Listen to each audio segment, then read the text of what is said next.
Ekspresi Agus Buntung saat diperiksa Polda NTB sebagai tersangka. Iwayan Agus Suartama, 22, alias Agus Buntung diperiksa sebagai tersangka pelecehan seksual, Senin, tanggal 9 Desember tahun 2024.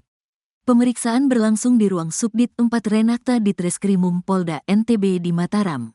Agus datang mengenakan jaket hoodie warna hitam ditemani ibundanya. Direskrimum Polda NTB Kombes Pol Syarif Hidayat mengatakan, saat ini sedang berlangsung pemeriksaan terhadap tersangka Agus. Mantan Wakapolresta Mataram itu juga mengatakan, pihaknya sudah menerima surat kuasa dari kuasa hukum Agus yang baru. Pemeriksaan belum selesai, masih dalam proses, kata Syarif. Syarif mengatakan terkait pemenuhan hak tersangka yang kondisinya disabilitas, Polda NTB menerapkannya dengan menjadikan Agus tahanan rumah. Kenapa kita lakukan itu? Karena kita di Polda rumah tahanan kita terbatas. Kita melakukan tahanan rumah untuk memastikan hak-hak pelaku itu sendiri, kata Syarif. Sebagai informasi, Agus menjalani pemeriksaan sejak pagi didampingi orang tua dan kuasa hukumnya.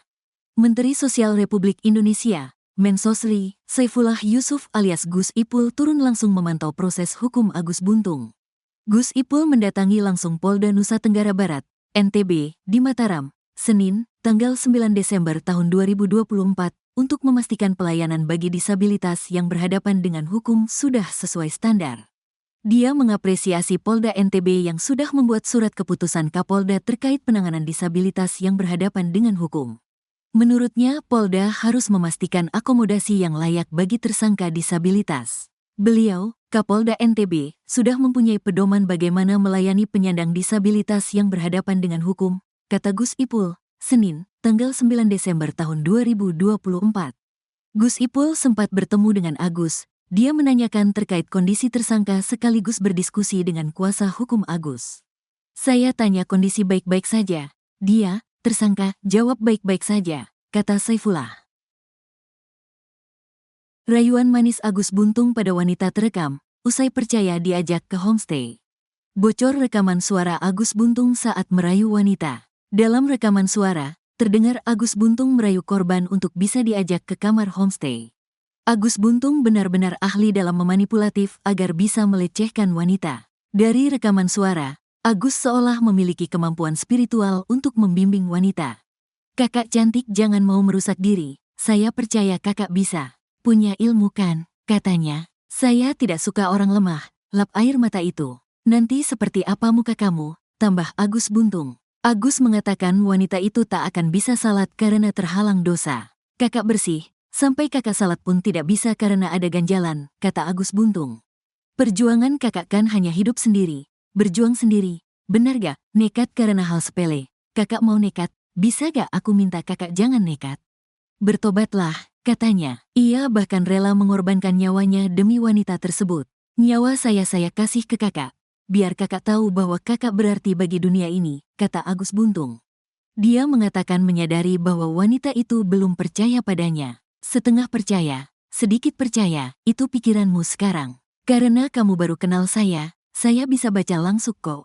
Bingung kenapa saya ngomong gini? Kamu kira saya modus sama cowok lain? Buktinya dia ngerusak kamu, kata Agus Buntung. Seperti pada pembelaannya sebelumnya, Agus Buntung juga berdalih dengan kekurangan fisiknya dia tak akan mungkin melakukan pelecehan. Walaupun kita berdua di kamar, saya tidak bisa apa-apa, saya masih dimandiin sama mamak, saya tidak sama dengan cowok-cowok lain karena cowok itu hanya manfaatin kamu, kata Agus Buntung. Agus Buntung lalu kembali menekankan soal sikap wanita itu. Kamu mau berubah atau tidak? Kalau kamu tidak mau berubah saya pergi. Kalau kamu mau berubah saya akan tetap di sini dengan ngasih tahu gimana cara kesuksesan kamu, kata Agus Buntung. Beruntungnya menurut Direktur Kriminal Umum Polda NTB Kombes Pol Syarif Hidayat wanita itu tidak termakan rayuan Agus Buntung. Wanita tersebut cerdik merekam aksi Agus Buntung. Ternyata ada saksi yang pernah hampir mengalami hal sama dan ini sudah berita acara pemeriksaan. Saat perkenalan merekam, korbannya, direkamlah ada kalimat manipulatif. Rekaman sudah diserahkan ke kita, katanya. Menurutnya modus Agus Buntung memang demikian. Memanfaatkan perempuan atau korban memanipulasi dengan kalimat yang hampir sama. Kamu perlu pencerahan, perlu dimandikan masih kotor. Seolah pelaku punya kemampuan untuk bisa menyadarkan kesalahan korban, katanya. Rekaman Agus Buntung pun kini tengah diperiksa. Kita akan angkat rekaman lewat IT di Krimsus, katanya. Beredar video Agus Buntung joget sambil mabuk, ternyata sering gadai motor untuk beli miras. Beredar di media sosial video Agus Buntung sedang mabuk sambil joget. Bahkan kini baru terungkap bahwa Agus Buntung berulang kali menggadai motor untuk beli minuman keras. Satu persatu fakta baru terungkap soal Agus Buntung, mahasiswa asal Mataram, Nusa Tenggara Barat, NTB. Setelah membantah melakukan pelecehan seksual, kini Agus Buntung harus menghadapi puluhan kesaksian dari wanita yang pernah ia ancam. Terlepas dari kasus pelecehan yang sedang dihadapi, kini muncul video Agus Buntung sedang mabuk. Meski tidak memiliki dua tangan, Agus Buntung ternyata tetap bisa minum sendiri. Dalam video tampak Agus Buntung memakai baju dan celana warna hitam. Dia duduk di lantai sedang mengarahkan gelas berisi minuman keras menggunakan kaki kirinya. Setelah selesai minum minuman keras, Agus Buntung lalu berdiri, tanpa bantuan orang lain. Ia kemudian berjoget mengikuti alunan musik. Teman disabilitas Agus Buntung, lalu Wisnu Pradipta mengungkap bahwa temannya itu sudah sering menggadai motor untuk membeli minuman alkohol. Di tim kami ada yang dekat dengan Agus karena tetangga. Dari situ baru kita ketahui Agus sering gadai motor untuk minum atau hal lain, kata Wisnu. Ia bercerita Agus Buntung memang memiliki kemampuan bicara yang cukup bagus. Bahkan awalnya Wisnu membayangkan bisa mengarahkan Agus Buntung menjadi motivator. Kalau masalah bicara pertama kali saya kenal Agus itu membuat saya ingin melihat dia menjadi motivator. Karena pekerjaan paling mudah buat dia itu adalah pekerjaan yang menggunakan mulut. Bicaranya Agus ini sangat luar biasa. Percaya dirinya menjadi daya tarik tersendiri, kata Wisnu. Menurutnya Agus Buntung selalu memiliki argumentasi yang masuk akal. Cara membantah argumentasi kita dia lebih masuk akal kalau kita bicara langsung. Apa yang kita sampaikan argumentasinya lebih ngena. Bicara adik kita satu ini luar biasa, katanya. Hal ini sejurus seperti yang diutarakan Dirkrimum Polda NTB Kombes Syarif Hidayat. Kata Syarif, Agus Buntung melakukan pelecehan seksual pada wanita yang datang sendiri ke Taman Udayana Mataram. Ia kemudian mendatangi lalu mengajak berbincang. Kadang Agus Buntung juga menjual kesedihan dengan membicarakan tentang kekurangan fisiknya. Setelah berhasil mengorek masa lalu atau rahasia, Agus pun mengancam wanita tersebut. Disitulah pelaku melancarkan aksinya sehingga korban terikat, katanya. Deputi Bidang Perlindungan Hak Perempuan Kemenpa, Ratna Susyanawati mengungkap sampai dengan saat ini sudah ada 10 wanita yang mengaku menjadi korban pelecehan Agus Buntung. Hasil klarifikasi menunjukkan 10 korban perempuan dewasa dan 3 anak menjadi sasaran pelaku, katanya. Terungkap tabiat asli Agus Buntung, ternyata bukan kali pertama buat ulah. Ternyata kasus pemerkosaan terhadap mahasiswi bukanlah ulah pertama yang dibuat IWAS alias Agus Buntung, 21. Tak sepolos kelihatannya, kelakuan Agus Buntung ternyata sudah berkali-kali membuat orang resah. Belakangan, kasus yang menjerat Agus Buntung itu juga disorot pihak kampus tempat Agus menimba ilmu. Seorang dosen yang jadi pembimbing Agus Buntung mengurai cerita mengejutkan soal perangai buruk Agus.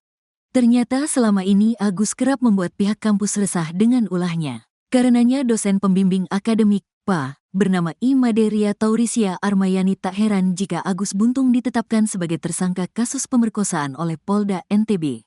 Tak hanya dosen, pemilik homestay juga memberikan kesaksian mengejutkan. Ia mengungkap kelakuan Agus Buntung di homestay-nya yang ternyata sudah dilakukan berkali-kali.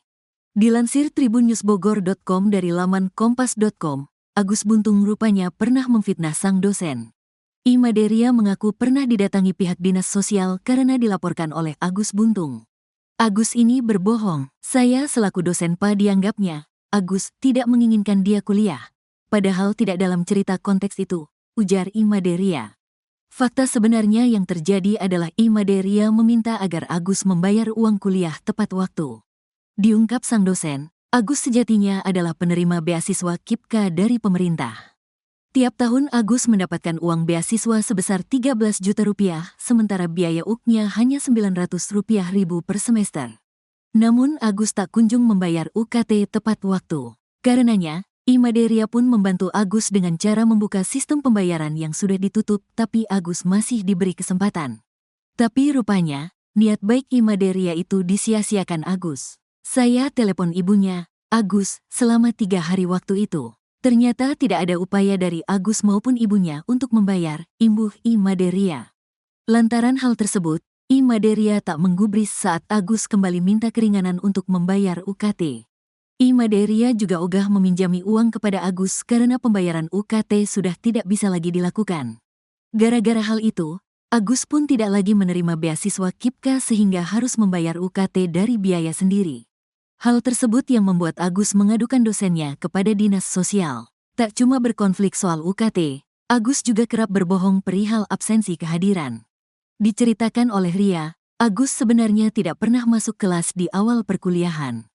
Tapi di absensinya, Agus tercatat hadir di sebuah mata kuliah. Atas semua tingkah meresahkan Agus tersebut, I Maderia sebagai dosen tak heran lagi jika mahasiswanya itu kini terjerat kasus hukum. Hingga kini pihak kampus masih berdiskusi guna penindakan terhadap Agus yang telah berstatus sebagai tersangka.